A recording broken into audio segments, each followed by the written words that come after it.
Hey guys, Coco Loca here, bringing you the best tips, tricks, and tutorials to make having fun affordable.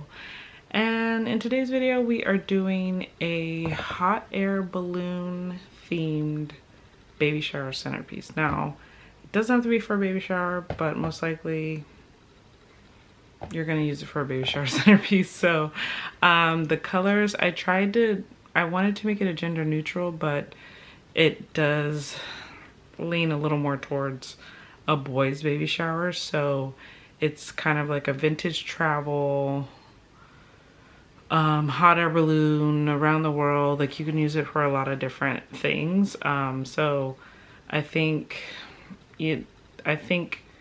well, you'll see when you see the video. I think the colors are kind of very safe. So I wanted you guys to at least try and imagine the different colors that you could use to substitute for the ones that I use, which the colors I stayed towards were teal, gold, white, and like a burlap tan.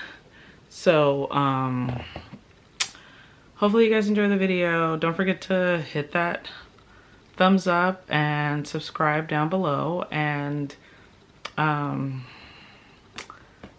yeah, I think that's pretty much it. I just wanted to get this K in my video because it's my daughter's that she got for Christmas, and I thought it was really cute. So and I'm kind of jealous and I want one. But anyway, let's get into the video and I'll see you guys on the other side.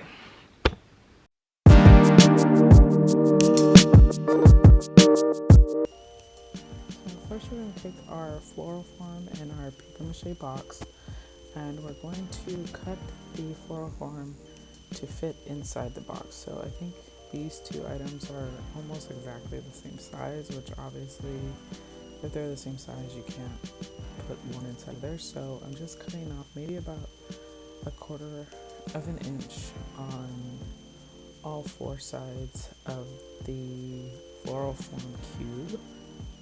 And these cubes also come in white, so if you want to get the white instead of the green, it doesn't really matter.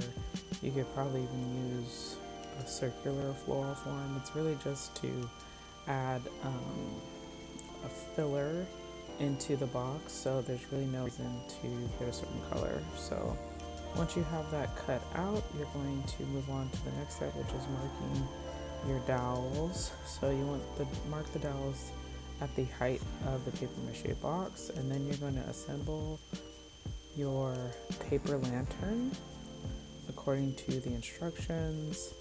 If you've never worked with a paper lantern, there is a more open side and a more narrow side. So this is the top of the wire form that you put in the open side, and then the narrow side is the top of the lantern. So we're going to assemble that, and these holes will come in handy next because we are going to use our dowel and measure how deep we're going to measure how deep we want the paper lantern or the dowel to go into the paper lantern. So I want to figure out how sturdy and deep you want the dowel to go. You mark that and mark it dark enough. I didn't like how I marked it, so you're going to do that symmetrically for both ends. Now that you have both ends marked, you're going to take your twine and start raveling it around your dowel all the way to the end of the marking. So you'll start with a dot of glue on the end of the first mark, and then you're going to ravel the twine around the dowel. And I just did every few turns, I put down another dot of hot glue, and then I would go around and around and around, and then I would do an additional dot of glue until I got all the way to the top. Next, you're going to attach your dowel to your paper mache box, and you're going to just put it in the crease of the box in the corner, and then press firmly down for about 5 to 10 seconds until it sticks. And then once you have dowels in, you're going to measure out your burlap ribbon. So this ribbon is about 5.5 inches wide. I don't know how long it is, but I am just trying to make sure I have enough on both sides. Since I'm not using a burlap sheet, which I think is actually better to use, I'm going to need 2 pieces of the burlap ribbon to go from left to right, and then from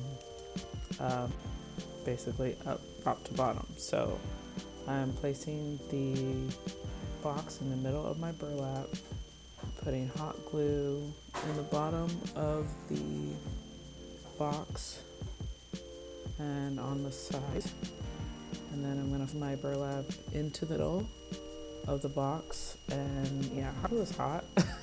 So I actually ended up using additional dowel to burlap against the sides of the box so I wouldn't burn my fingers. So if you are using hot glue, please be careful. And then I turned the paper mache box and then added more hot glue for the other. At a generous amount, I did the same method of folding each side of the burlap in and then using my dowel so I don't burn my fingers. So right now the corners of your burlap is going to look a little chunky if you're using the 2 sets of ribbon, but I'll show you guys how to fix that in a little bit. So our cube that we cut down and add that on top of the burlap. And again, you're just using a generous amount of, and since it's so tight, and if you do the 1/4 inch off the sides of the cube, it'll very snugly. The glue is just basically to secure the cube down. So next we're going to get our paper lantern again and measure out our small ribbon. This ribbon is about 5/8, I believe, of an inch. So you're going to measure and you're measure enough to give yourself at least maybe 1/2 inch to 1 inch on either end, and then you're just gonna keep cutting that same length of ribbon until you have enough to cover all the lines on the paper lantern. So once you have all your ribbons cut, you're going to put a few dots of glue and fold it in at the top. And then once you have that, so you pull it very tightly so that way it looks like the ribbon is painted into the lantern. And then you're going to go to the other end and secure that with hot glue as well. And you repeat this stuff all the way around the lantern. So set your paper aside. And I'm going to make the sandbags for the hot air balloon. So we're taking this 1 inch chevron ribbon and we're measuring it out about maybe 2.5 to 3 inches long, folding it in half and then cutting it so it's double-sided like that. And then you're going to need 4 of these pieces cut the same length, and we're going to use the hot glue to create the puffy look of the sandbag. So what I forgot to show you guys was how I hot glued the edges together and then pinched it in the middle, and then I wrapped my twine around the area of the sandbag. So